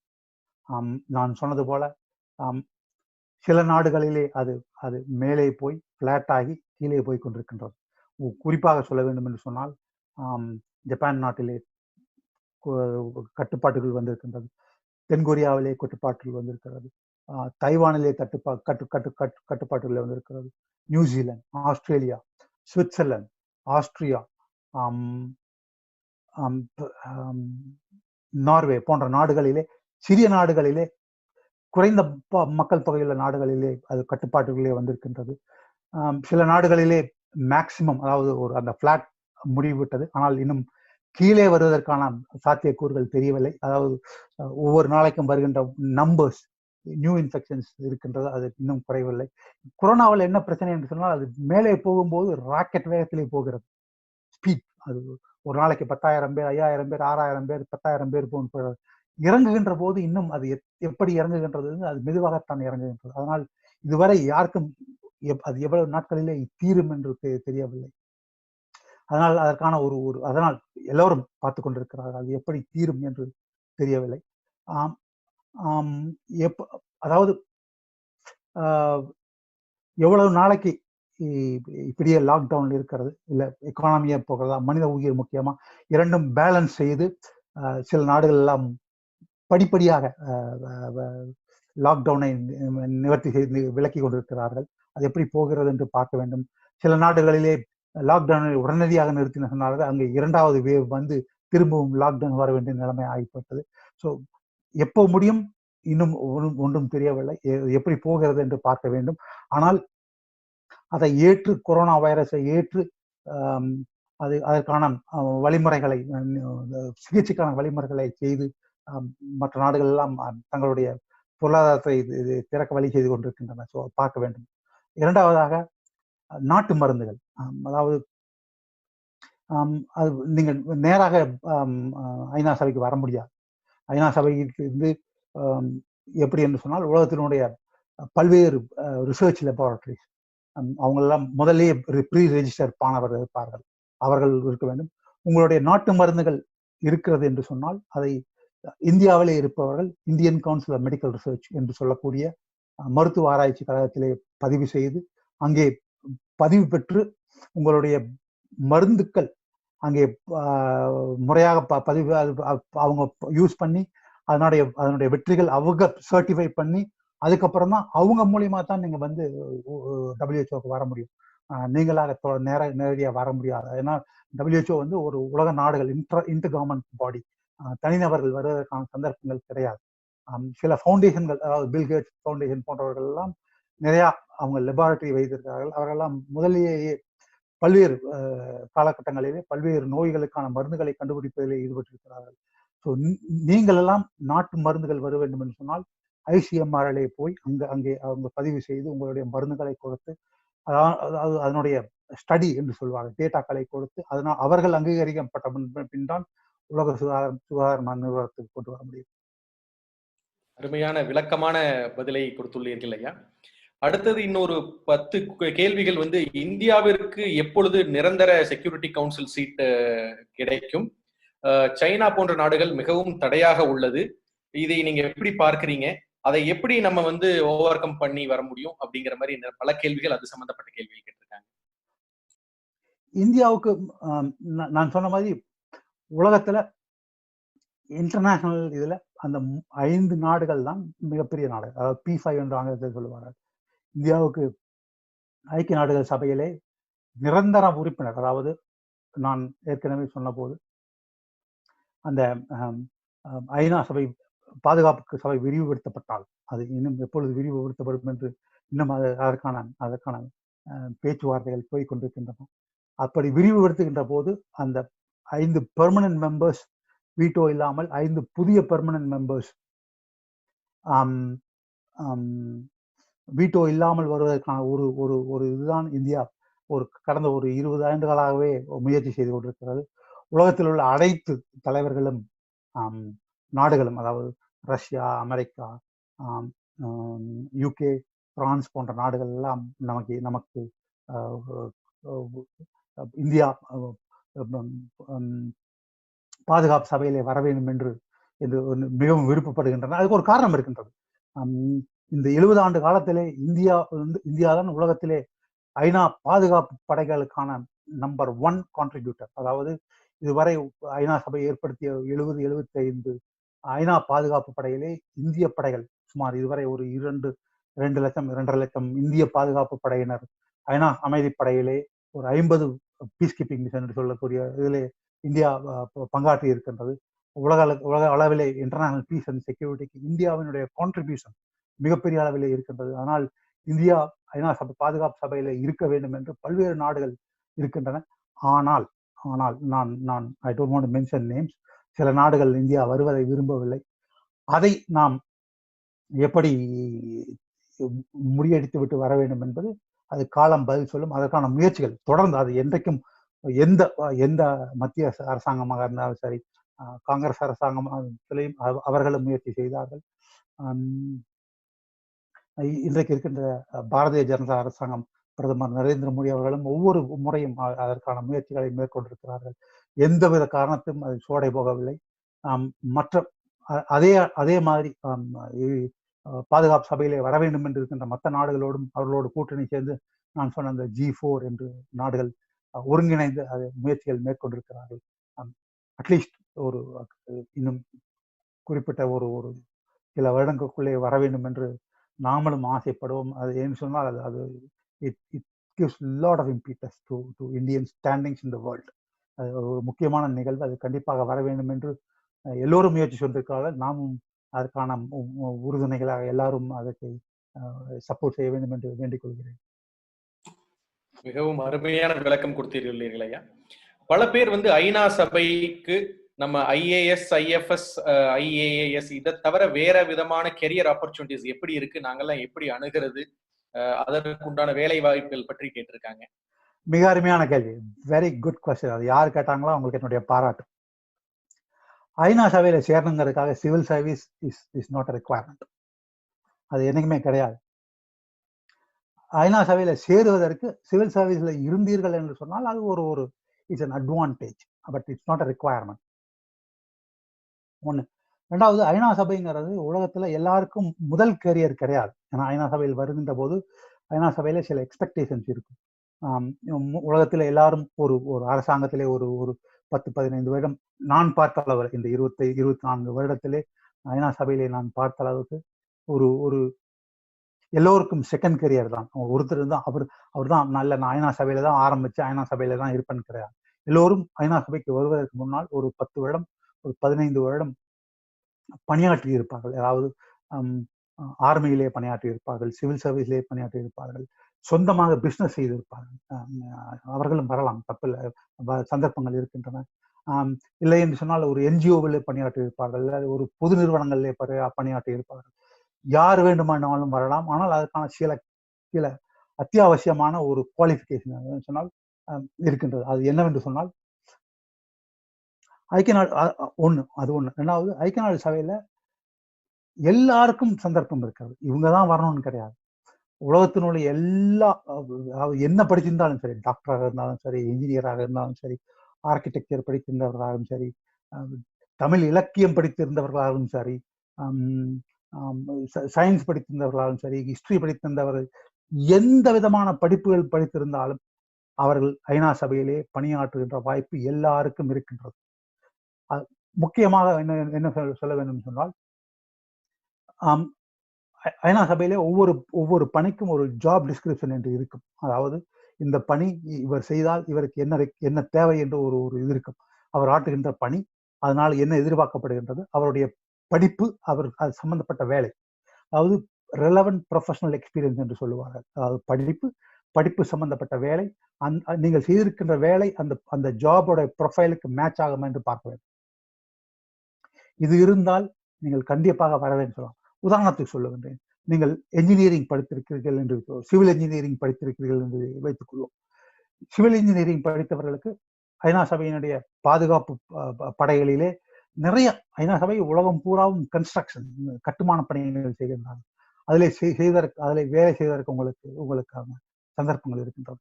நீங்கள் பிஎஸ்சி அக்ரி படித்திருக்கிறீர்கள் என்று வைத்துக் கொள்ளுங்கள். உலகத்திலே ஐநா சபையிலே 2 பொது நிறுவனங்கள் இருக்கின்றன. அதாவது வேர்ல்ட் ஃபுட் ஆர்கனைசேஷன் என்று இருக்கின்றது. அதுபோல ஃபுட் அண்ட் அக்ரிகல்ச்சர் ஆர்கனைசேஷன், இதெல்லாம் ஸ்பெஷலைஸ்ட் ஏஜென்சிஸ். நான் இது முதலே சொல்ல மறந்துட்டேன், திருப்பி சொல்றேன். ஐக்கிய நாடுகள் சபைங்கிறது ஐநா சபை பிளஸ் ஃபண்ட்ஸ் அண்ட் ப்ரோக்ராம்ஸ் என்று சொல்லுவார்கள். அது போக மொத்தம் 15 ஸ்பெஷலைஸ்ட் ஏஜென்சி என்று சொல்லுவார்கள். அந்த ஃபண்ட்ஸ் அண்ட் ப்ரோக்ராம்ஸ் என்று சொன்னால், உலகத்தில் நீங்கள் எல்லாரும் கேள்விப்பட்டிருப்பீர்கள், ஐநா சபையிலே யூனிசெஃப் இருக்கின்றது, யூஎன்டிபி இருக்கின்றது, யூஎன் பாப்புலேஷன் ஃபண்ட் இருக்கின்றது, இன்டர்நேஷனல் ஆர்கனைசேஷன் ஆஃப் மைக்ரேஷன் இருக்கின்றது. இது போன்ற பல்வேறு நிறுவனங்கள் உலகிலே ஒரு 15-20 நிறுவனங்கள் இருக்கின்றது. அவை ஃபண்ட்ஸ் அண்ட் ப்ரோக்ராம் என்று சொல்வார்கள். உலகம் பூராவும் இருக்கின்றவர்கள். ஒவ்வொருவருக்கும் ஒரு குறிப்பிட்ட ஒரு மேண்டேட் இருக்கு. யூனிசெஃப் என்று சொன்னால் குழந்தைகள் பற்றின அவர்களுடைய படிப்பு, ஹெல்த், அவர்களுடைய எதிர்காலம், அது அவர் சம்பந்தப்பட்ட எல்லா இதுவும் யூனிசெஃப்லே வரும். அதுபோக 15 ஒரு ஸ்பெஷலைஸ்ட் ஏஜென்சி என்று சொல்லப்படுகின்ற ஒரு 15 இருக்கின்றது. அதாவது உலக சுகாதாரம், WHO, international labour organisation, international maritime organisation, international world tourism organisation, world trade organisation, இது மாதிரி வேர்ல்ட் இன்டெலெக்சுவல் ப்ராப்பர்ட்டி ஆர்கனைசேஷன், இது மாதிரி ஒரு 15 நிறுவனங்கள் ஒவ்வொன்றும் ஒவ்வொரு துறையிலே ஸ்பெஷலைஸ்ட் ஏஜென்சிஸாக இருக்கின்றன. இந்த துறைகளில் எல்லாம் உதாரணத்துக்கு சொல்லுவேன், இப்பொழுது நீங்கள் வேர்ல்ட் ஹெல்த் ஆர்கனைசேஷனிலே பணியாற்ற வேண்டும் என்று சொன்னால் அதுக்கு அடிப்படையாக நீங்கள் ஒரு டாக்டராக இருக்க வேண்டும். இல்லை என்று சொன்னால் அமெரிக்க பல்கலைக்கழகத்தில் இருக்கின்ற மாஸ்டர்ஸ் இன் பப்ளிக் ஹெல்த் என்று ஒரு ஹாஸ்பிட்டல் நிர்வாகங்கள் படித்திருக்க வேண்டும். ஸோ இது மாதிரி ஒவ்வொரு துறையிலே படித்தவர்கள் அந்த துறை சார்ந்தப்பட்ட இதிலே ஒரு மாஸ்டர்ஸ் என்று குறிப்பாக அது நான் குறிப்பிட வேண்டும். ஏனென்று சொன்னால் ஒரு அண்டர் கிராஜுவேஷன் சேரலாம், ஆனால் அது சரியான வேலை கிடைக்காது. ஒரு மாஸ்டர்ஸ் என்ற ஒரு முதுகலை படித்திருக்க வேண்டும். நீங்கள் டாக்டராக இருந்தீர்கள் சொன்னால் 10-15 வருடம் அந்த நீங்கள் எந்த இதில் இருக்கின்றீர்களோ அதிலே அது ஒரு நிபுணத்துவம் பெற்றிருக்க வேண்டும், ப்ரொஃபஸராக இருக்க வேண்டும். நீங்கள் சட்டம் படித்தவர்கள் எல்லோரும் இருக்கிறார்கள். நீங்கள் இன்டெலெக்சுவல் ப்ராப்பர்ட்டி அதிலே ஒரு 10-15 வருடம் இருந்தீர்கள் என்று சொன்னால் நீங்கள் அந்த மாதிரியான வேலைக்கு போகலாம். ஆனால் ஐநா சபையிலே சிவில் சர்வீஸ் இருக்கிறவர்கள் தான் வர வேண்டும் என்று யார் வேண்டுமானாலும் வரலாம். டெலிகம்யூனிகேஷன் படித்திருக்கிறீர்கள் என்று சொன்னால் ஐக்கிய நாடுகள் சபையிலே பாதுகாப்பு படைகளிலே உலகம் பூராவும் டெலிகம்யூனிகேஷன் இருக்கின்றது. ஸோ அந்த நிலைமைகளிலே எல்லாம் சேருவதற்கு ஈஸியாக இருக்கு. அதனால யார் வேண்டுமானாலும் சேரலாம். வயது கிடையாது. அதாவது வயது கிடையாது என்று சொன்னால் ஐநா சபையிலே ரிட்டையர்மெண்ட் ஏஜ் 65. நீங்கள் 60 வயது மட்டும் ஐநா சபையிலே சேரலாம். முதல் கேரியராக சேர முடியாது. குறிப்பாக இந்தியர்களுக்கு முதல் கேரியராக வருவது என்பது மிகவும் கஷ்டம். ஒரு துறையிலே அதற்கான மாஸ்டர்ஸ் படித்து ஒரு 10-15 வருடம் பணியாற்றி ஒரு ப்ரொஃபஷனல் எக்ஸ்பீரியன்ஸ் இருந்தால் ஐநா சபையிலே வருவதற்கு அது ஒரு மிக ஒரு எளிதாக இருக்கும். கால நேரம் கருதி கடைசியாக 2 கேள்விகள் மட்டும் தங்களிடம் கேட்க விரும்புகிறோம். கொரோனா பிறகு உலகம் எவ்வாறு இருக்கும், இந்தியாவின் எதிர்காலம் எப்படி இருக்கும், உங்களுடைய பார்வை என்ன அப்படின்னு கேட்டிருக்காங்க. பொதுவான பார்வை. நான் அது மாதிரியே சொல்லிட்டேன். அது எப்படி இருக்குன்னு இன்னும் அது கொரோனாவோட எஃபெக்ட் எப்படி இருக்குன்னு இன்னும் ஒன்றும் தெரியல. அது எப்படி போகும் அப்படின்னு பார்க்கணும். பார்த்துட்டு அது இன்னும் இன்னும் ஒரு ஒரு 2-3 மாத காலமாக ஆகும், எப்படி வரும் என்று அது பிறகு தான் பார்க்க முடியும். அது பார்த்துட்டு தான் சொல்ல முடியும். இரண்டாவதாக நான் சொன்னபோது இந்தியா இந்த காலகட்டத்தில் இந்தியா செக்யூரிட்டி கவுன்சில் வருவது ஒரு மிகப்பெரிய ஒரு ஒரு ஒரு முக்கியமான நிகழ்வு. அதை பொறுத்து இந்தியாவுடைய எதிர்காலம் எப்படி இருக்கும் என்று சொல்லும். என்னை பொறுத்தளவிலே அது ஒரு இந்தியாவினுடைய அட்வான்டேஜ் என்ன சொன்னால் டெக்னிக்கலி குவாலிஃபைட் மேன் பவர், அது ஒரு டெமோகிராபிக்ஸ் என்று சொன்னால் இளைஞர்கள் படித்து தொழிற்கல்வி கற்ற இளைஞர்களுடைய ஒரு ஒரு நாடு. இரண்டாவதாக ஒரு என்டர்பிரினர்ஷிப் உடைய ஒரு நாடு, தொழில் முனைவோர் நிறைய உள்ள நாடு. மூன்றாவதாக நம்முடைய ப்ரொடக்ஷன் காஸ்ட் அது கொஞ்சம் குறைவான நாடு. ஸோ அதனால நிறைய சந்தர்ப்பங்கள் இருக்கிறது நமக்கு வருவதற்கு. மிக முக்கியமான ஒரு கேள்வி கேட்டிருக்காருங்க ஐயா. ஐநா சபை என்றாலே அன்பு அமைதி என்று பார்க்கிறேன். அகிலமெங்கும் நம் இனம் எப்படி உலக அமைதிக்கு எவ்வகையில் பணியாற்றலாம், அதற்கு நம் குல சொந்தங்கள் என்ன திறமைகளை வளர்த்து கொள்ள வேண்டும் என்று வழிகாட்ட வேண்டுகிறேன் ஒரு கேள்வி கேட்டிருக்காருங்க. உலகத்திலேயே நீங்க பாத்தீங்கன்னா புலம்பெயர்ந்தோர்ல அதிகமா உலகம் பூரா இருக்கிறது இந்தியர்கள் தான்.